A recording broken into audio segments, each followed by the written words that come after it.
기적의 TV 상담받고 대학가자 2교시 결정적 코치의 합격연구소 시간입니다. 자, 이 시간에는 수험생들과 학부모님들이 궁금해하는 내용들을 풀어보고 있는데요. 자, 오늘은 어떤 소식을 좀 알아볼까요? 네, 2017학년도부터 대학 수학능력시험에서 필수 과목으로 지정된 과목이죠. 한국사입니다. 한국사 과목에 대해서 부산 지역의 주요 대학들이 입시에 거의 반영하지 않기로 했는데요. 이에 대한 자세한 소식을 전해드리도록 하겠습니다. 네, 한국사는 2017학년도 수능부터 이제 필수 과목으로 포함이 되는데 말씀하신 것처럼 부산의 주요 대학들이 이 한국교육협의회에 제출한 이 입학 전형 계획을 보면 한국사가 당락에는 영향이 없을 거라고요. 네, 그렇습니다.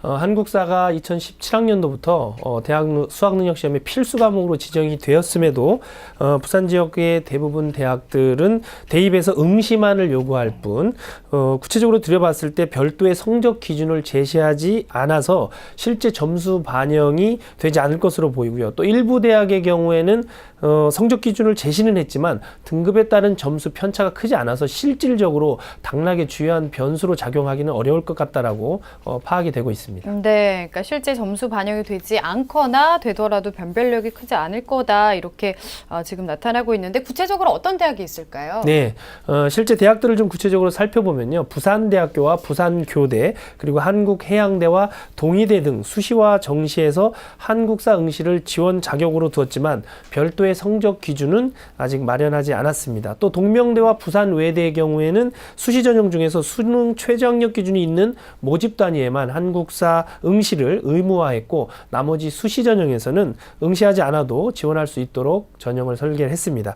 또 정시에서는 반드시 한국사에 응시해야 한다는 점도 주목해야 되고요. 수능 최저학력 기준을 없앤 대학들이죠. 경성대, 동서대, 부산가톨릭대, 신라대, 영산대, 인제대는 수시에서 한국사를 응시하지 않아도 되고요. 또 정시에는 응시하도록 했고 고신대는 수시와 정시 모두 한국사를 응시하지 않아도 지원할 수 있도록 전형을 설계해서 발표를 했습니다.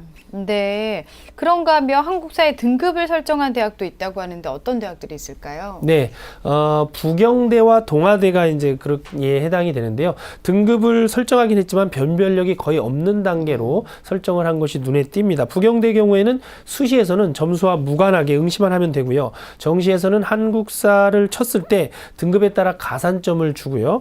동아대는 종전까지 수능을 안 쳐도 되는 학교생활 우수자 전형에서도 한국사를 응시해야 하는 등 지원 자격을 뒀지만 시험 성적에 따른 변별력은 없고요. 정시에서는 등급별 가산점을 설정했고 성적 기준을 제시하긴 했지만 한국사 응시했을 때 1등급과 9등급의 가산점 차가 학교별로는 0.4점에서 2.0점에 불과해서 실제 영향력은 미미할 것으로 이렇게 판단이 됩니다. 네. 근데 이렇게 되면은 수능에서 한국사를 필수 과목으로 지정한 그런 취지가 좀 무색해지는 거 아니냐 이런 의견도 나오고 있는데 어떨까요? 네, 그렇습니다. 부산 지역의 대다수 대학들이 대학 입시에서 한국사 응시 여부만 반영하기로 한 것은 교육부가 구체적인 성적 반영 방식이나 반영에 따른 지원책을 제시하지 않고 자율 반영을 권고했기 때문으로 분석이 되는데요. 첫 출제될 한국사 절대평가의 난이도와 또 성적 분포에 대한 이 예측할 수 없는 상황에서 가산점 비중을 지나치게 크게 두었을 때 또 다른 과목과의 어떤 관계에서 왜곡이 일어날 수 있는 그 우려가 있기 때문에 격차를 적게 둔 것으로 이렇게 판단이 됩니다. 네, 부산 지역 대학을 지원하려는 학생들은 좀 참고하시면 좋을 것 같습니다. 결정적 코치의 합격 연구소 시간이었고요. 3교시 상담 이어가겠습니다.